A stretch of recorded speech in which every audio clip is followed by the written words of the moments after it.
For the people that don't know, how did you get your start in professional wrestling? How did it all start for you? Well, I guess I would go back to the very beginning when I was a kid, just watching it growing up, with a lot of cousins and just watching it on TV. That's kind of where my love started. Mm-hmm. And I guess when I first decided to be a pro wrestler, it was probably after that WrestleMania 18 match, Rock and Hogan, which will be coming up 20 years next year. That match blew me away and made me want to do that and be in front of an audience like that. And I think it was after that in 2002, I started researching just how to be a pro wrestler and seeing that you had to go to a school and learn. Because at that time, I think I was like 15. I had no idea how to even get started. But seeing that she had to go to a school and learn the ropes, learn how to bump, learn how to do everything safely. Kept my eyes on a few schools out here in California. I know EWF, School of Hard Knocks was one I looked into. Slammers University, which isn't around anymore, but they were around back then. I looked into them. And then UPW, which was ran by Rick Bassman, who, discovered Sting, Ultimate Warrior, John Cena. He discovered all those guys. So I think that was what drew me to him, knowing that he had connections and had a good eye for talent.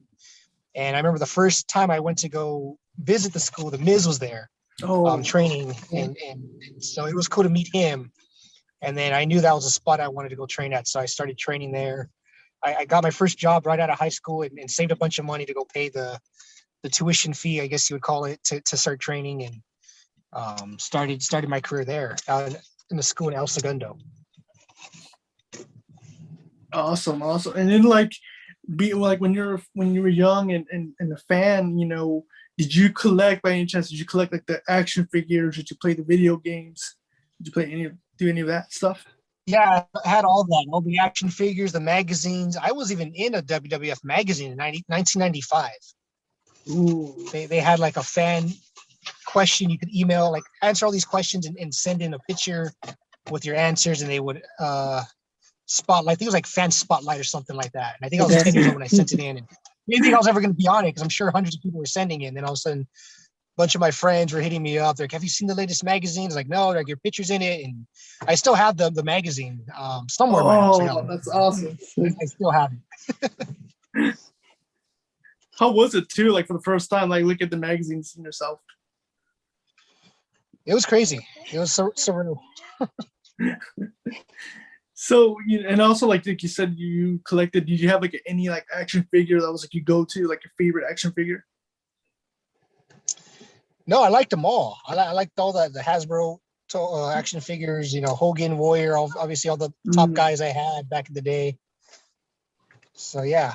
Did you have a favorite wrestler growing up, like your go-to guy? Like,